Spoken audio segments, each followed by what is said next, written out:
And this delimitation commission, without any giving importance to the provision of 330 and 332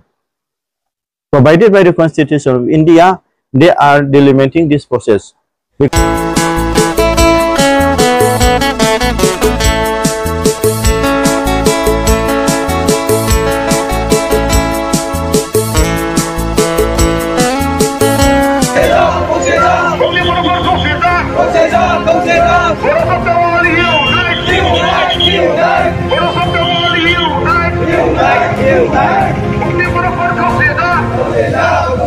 रायजो राजायाथ' सांग्रां मुथा मुथि दाथ' रायजो राजाया बुजिदों जुदिও रायजो राजाया डाइरेक्टहै मावनो हाया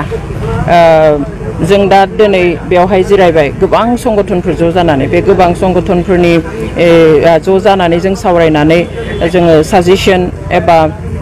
एडभाइसफोर होगोन इलेक्शन कमिशननो बेबादिहाय जोंहा पावारा बेखिनियानोल'सै बेखौ खोनासङा मावफुङा बिसोरनि खोथा आरो इलेक्शन कमिशननि सायाव माबे पार्टिनिफ्राय मा प्रेसार फैगोन बेखौ बिसोरसो मिथिगोन स' बेखौ मावफुङा जों बुंनो हाया बेवहाय रायजोआ रायजोनिखौ मावगासिनो दङ खिन्थु बेवहाय जों खावलायगोन जे जायफ्रा पावाराव दङ जायफ्रा गोहोआव दङ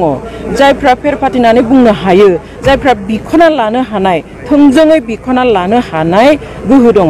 बिथांमोना बेखौ बांसिन नोजोर होनानै खामानि मावनांगौ होननानै आं सानो गुफुर हालामनि जखायसे बर'फोरखौ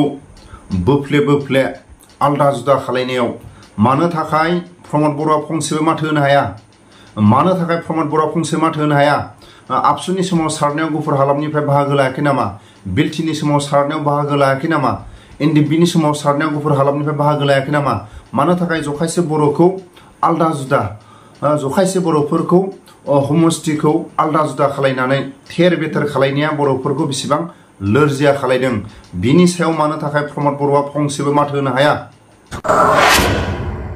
जोंथ' पलिटिकेल मार्डार जाखाबाय बेबायदिनो थायोब्ला 30 बोसोरा जोङो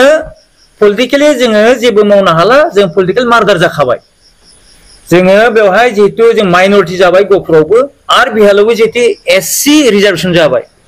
जोंनि मानसिया हजोंहायबो एमएलए स्टेन्ड खालामनो हानायनि जेबो स्कप थाला कमप्लेनाथ' थाखागोन मानो होननानै बुंब्ला दिनै नायदो जोंनि गहपुरा थांनाय 2001 सेन्सास मथे एकनि सेन्सास मथे आरो 2007 आव बे बुस्थुआ इमप्लिमेन्ट जानो गोनांमोन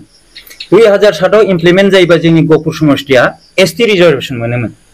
किन्तु बेखौ सरकारा बै समाव खायदा खुयदा खालामनानै डिफार खालामना दोनबाय डिफार माने पस्टपन खालामना दोननानै फैयै दिनै 2022 सनाव जिबायदि 2023 आव जिबायदि डिलिमिटेशन प्रसेसनि बेबस्था खालामबाय रिएरेन्जमेन्ट खालामनांगौ होननानै दा दिनैनि समाव आं फोरमायो गुफुर हालामनि जखायसे बर'फ्रा मानो थाखाय दिनै खुद्रिनो गोनां जादों नाथाय सोरबा प्रमद बर'आ फंसेबो मानो थाखाय माथो होआखै सोरबा दिपेन बर'आ मानो फंसेबो माथो होआखै बर'नि लिडारफ्रा मानो गुफुर हालामनि थाखाय फंसेबो माथो होआखै आबसुनि समाव सारनायाव गुफुर हालामनिफ्राय बाहागो लादोंमोन बिलटिनि समाव सारनायाव बाहागो लादोंमोन एक्सएनडिपिनि समाव सारनायाव बाहागो लादोंमोन नाथाय गुफुर हालामनि जखायसे बर'फोरखौ बोफ्ला खालायनाय हमस्टिखौ आलदा जुदा खालायनाय बिनि सायाव बर' लिडारफ्रा मानो फंसेबो राव बुंनो हाया मानो थाखाय फंसेबो राव बुंनो हाया प्रमद बर'आ दिनै मानो थाखाय खुगासिनो हाया सानसे समाव प्रमद बर'आ बुंदोंमोन सानसुमा खुंगुरनि एकर्डआवबो गुफुर हालामा थगायजाबाय रामा महिलारि सारनि समाव सारनायावबो गुफुर हालामा थगायजाबाय नाथाय आंनि दैदेननायाव आंनि नाजानायाव गुफुर हालामखौ दिल्लीयाव गिबिसिन एकर्ड खालायाबा गुफुर हालामनि हमायसाखौ बा गुफुर हालामनि माखासे रायजो राजाफोरनि साननाय मथे दिल्लीयाव एकर्ड खालायाबा आं मालाबाबो बर'नि एकर्डखौ आं खालाया होननानै माखासे बाथ्रा बुंबोदोंमोन गुफुर हालामनि रायजो राजाफोरखौ बर'नि नेताफ्रा नागारबाय नामा मानो थाखाय गुफुर हालामनि जानानै दिनै फंसेबो राव बुङाखै प्रमद बर'आ मानो फंसेबो राव बुंनो हाया बिनि जाहोना मा दं प्रमद बर'आथ' बुंबाय थादोंमोन गले गले गुफुर हालामनि रायजो राजाफोरखौ आं जोबथा सोमावसारनाय बा जोबथा एकर्डआव गुफुर हालामनि सिमाया रोखा जायाबा गुफुर हालामनि रायजो राजाफोरखौ लाफानानै जुदि एकर्ड खालामाबा दिल्ली सरकाराव आं मालाबाबो आगान हैया दिल्लीयाव आं मालाबाबो थांनानै गनायनाय नङा नाथाय गुफुर हालामनि रायजो राजाफोरखौ नागारनानै दिनै गुफुरनि माखासे हमायसानि सायाव दिनै प्रमद बर'आ मानि थाखाय फंसेबो राव बुंनो हाया बिनि जाहोना मा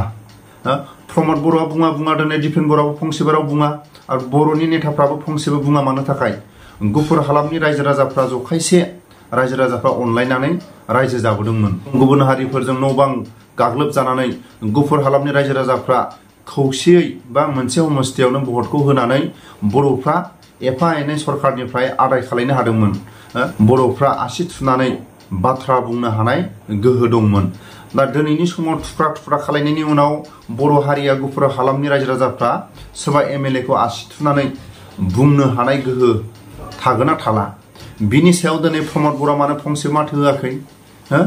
मानो थाखाय जखायसे बर'फोरखौ बोफ्लेनानै दिनै आलदा जुदा खालायनानै गुफुर हालामनि रायजो राजाफोरखौ दिनै सान हर गाबहोनाया बेसेबां दुखुनांथाव